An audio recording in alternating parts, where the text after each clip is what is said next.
নমস্কার, তোমাদের সকলকে সহজে নার্সিং এ স্বাগত জানাই। আজকে আমাদের টপিক পপুলেশন এক্সপ্লোশন।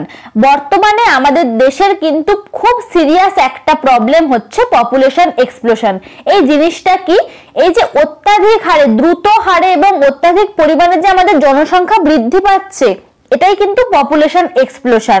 প্রতি বছর প্রায় 1,55,00,000 করে মানুষ আমাদের পপুলেশনে অ্যাড হচ্ছে, মানে প্রতি বছর 1.5 কোটি করে মানুষ ভারতে জন্মাচ্ছে।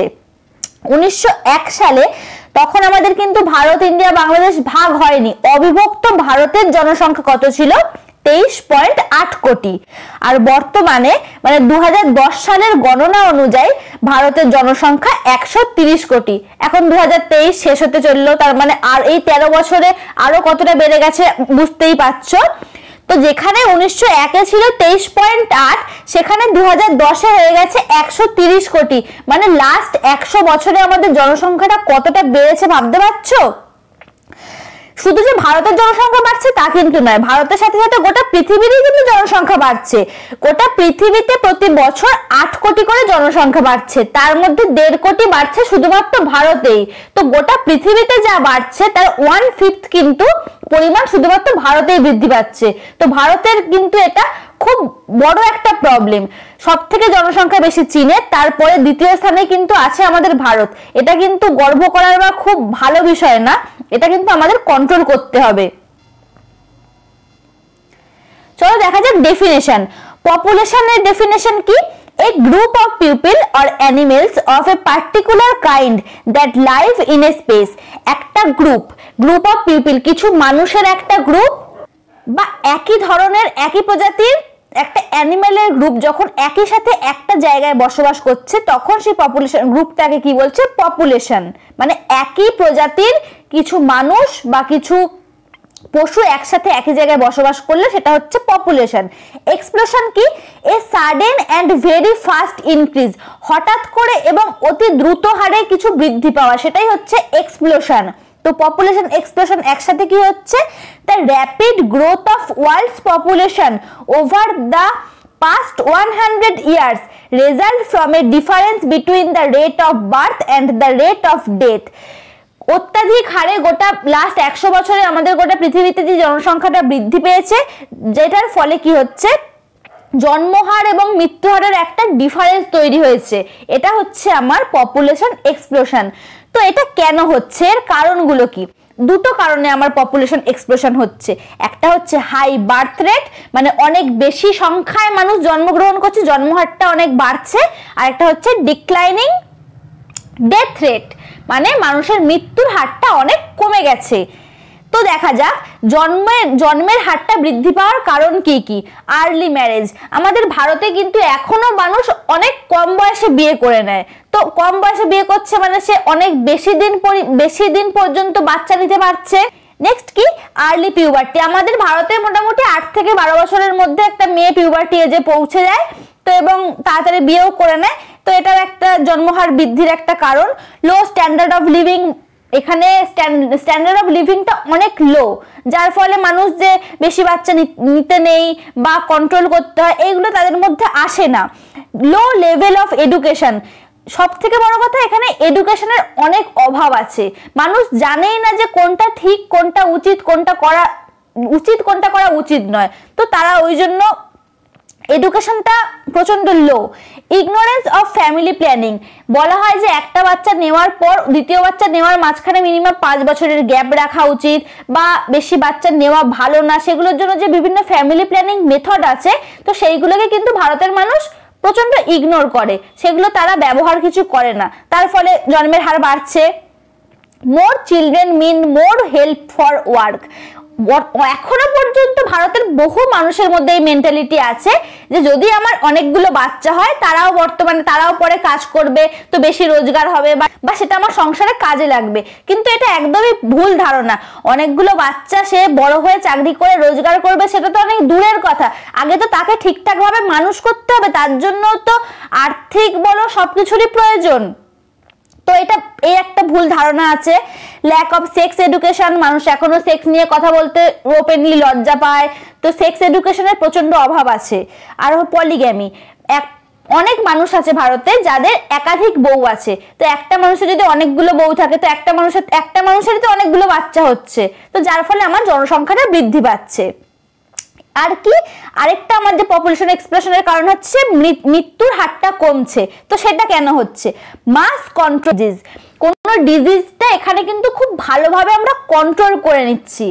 অ্যাডভান্স ইন মেডিকেল সায়েন্সের অনেক উন্নতি হয়েছে, তো অনেক নতুন নতুন প্রযুক্তি এসছে যার ফলে আমরা ডিজিজগুলো কন্ট্রোল ভালোভাবে করতে পারছি। বেটার হেলথ ফেসিলিটি, আগে যেরকম হেলথ ফেসিলিটি ছিল এখন বর্তমানে তার থেকে অনেক ডেভেলপমেন্ট হয়েছে, অনেক বেটার হয়েছে।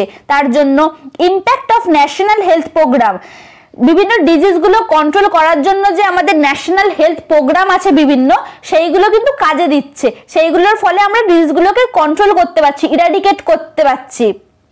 ইমপ্রুভমেন্ট অফ ফুড সাপ্লাইয়ের ইমপ্রুভমেন্টের মাধ্যমে এই সমস্ত কারণে কিন্তু আমরা মৃত্যুর হারটা কমাতে পারছি। এটা ভালো দিক যে আমরা মৃত্যুর হার কমাচ্ছি, মানুষ সুস্থ থাকছে, ভালো থাকছে, বেশি দিন বাঁচছে, কিন্তু তার সাথে সাথে মৃত্যুটা কমছে, এদিকে জন্মটা অত্যাধিক হারে বেড়ে যাচ্ছে, যেটার ফলে কিন্তু আমরা ক্ষতিগ্রস্ত হচ্ছি, আমাদের পপুলেশন এক্সপ্লোশন হচ্ছে। পপুলেশন এক্সপ্লোশনটা আমাদের এফেক্ট করছে কিভাবে সেটা দেখি চলো। আনএমপ্লয়মেন্ট, প্রত্যেকটা মানুষেরই কিন্তু বেঁচে থাকার জন্য এমপ্লয়মেন্ট প্রয়োজন, কাজের প্রয়োজন। কাজ না করলে অর্থ উপার্জন করতে পারবে না, অর্থ না উপার্জন করতে পারলে সংসার চলবে না, মানুষ ভালো থাকতে পারবে না। তো জনসংখ্যা যদি বৃদ্ধি হচ্ছে তার সাথে সাথে কিন্তু আমার আনএমপ্লয়মেন্ট মানে বেকারত্ব বৃদ্ধি পাচ্ছে। প্রতি বছর 3.3 মিলিয়ন করে বেকার মানুষ কিন্তু অ্যাড হচ্ছে আমাদের পপুলেশনে। পভার্টি, মানুষের জনসংখ্যা বৃদ্ধি পাচ্ছে, তার চাকরি পাচ্ছে না, আনএমপ্লয়মেন্ট হচ্ছে, তো কি দারিদ্রতা তো বৃদ্ধি পাবেই, তো সেটাই হচ্ছে। হাউজিং প্রবলেম, আমাদের হাউজিং কিন্তু আমাদের জীবনের একটা বেসিক নিড, কথাতেই আছে মাথা গোজার জন্য একটা ঠাঁই দরকার, তো ঘর একটা সবার প্রয়োজন। তো জনসংখ্যা যখন বৃদ্ধি পাচ্ছে কিন্তু আমার যে পৃথিবীর যে জমি, পৃথিবীর যে থাকার জায়গা, সেই জায়গাটা তো বেড়ে যাচ্ছে না, তার ফলে কিন্তু হাউজিং প্রবলেম দেখা দিচ্ছে। অনেক মানুষ মানে ফুটপাতে থাকে, হোমলেস ভাবে থাকে। ফুড প্রবলেম, আমাদের পপুলেশন মানে মানুষের জনসংখ্যা বাড়ছে, তো মানুষ তারা সবাই তো খাবে, কেউ তো আর না খেয়ে থাকবে না। মানুষের সংখ্যা যখন বাড়ছে তার সাথে সাথে ফুড প্রোডাকশনও বাড়াতে হবে, খাবার অনেক বেশি পরিমাণে তৈরি হতে হবে, কিন্তু তার যে অভাব দেখা দিচ্ছে, ল্যাক অফ ফুড প্রোডাকশন, এর ফলে কিন্তু খাদ্য সমস্যার মধ্যেও আমরা পড়ছি বর্তমানে। হাই ইলিটারেসি, এটা কিন্তু খুব একটা বড় প্রবলেম। মানুষের জনসংখ্যা বাড়ছে, তার মানে মানুষকে শিক্ষিত হতে হবে, বেশি মানুষকে, তার জন্য আমার বেশি বেশি স্কুল প্রয়োজন, কিন্তু আমাদের স্কুলের সংখ্যা বাড়ছে না, টিচার বাড়ছে না, চাকরি পাচ্ছে না, তো এইসবের মাধ্যমে কিন্তু আমাদের অশিক্ষিতর যে হার সেটা অনেক বেড়ে যাচ্ছে। আর কি হচ্ছে, আমাদের ইকোনমিতে এটা কিভাবে এফেক্ট করছে, আমাদের যে পার ক্যাপিটা ইনকাম সেটা স্ট্যান্ডার্ড লো হচ্ছে, বেকারত্ব বাড়ছে, মানে আমাদের পপুলেশনের ভারতে 34.33% মানুষ কিন্তু 15 বছরের নিচে। এখন ধীরে স্পিডে মানে বাচ্চা বেশি বেশি জন্মাচ্ছে, তার ফলে কি আমাদের ইনফ্যান্ট, চিলড্রেন, অ্যাডোলেশন এইগুলোর সংখ্যা কিন্তু আমাদের সোসাইটিতে অনেক বেশি বেড়ে যাচ্ছে। আমাদের খাদ্যের চাহিদা বাড়ছে, স্কুলের চাহিদা বাড়ছে, ঘরবাড়ির চাহিদা বাড়ছে, জবের চাহিদা বাড়ছে, এইগুলো কিন্তু এই এত কিছু প্রবলেমে কিন্তু আমরা পড়ছি পপুলেশন এক্সপ্লোশনের জন্য। এফেক্ট অন ফ্যামিলি, এটা একটা ফ্যামিলিকে কিভাবে এফেক্ট করছে,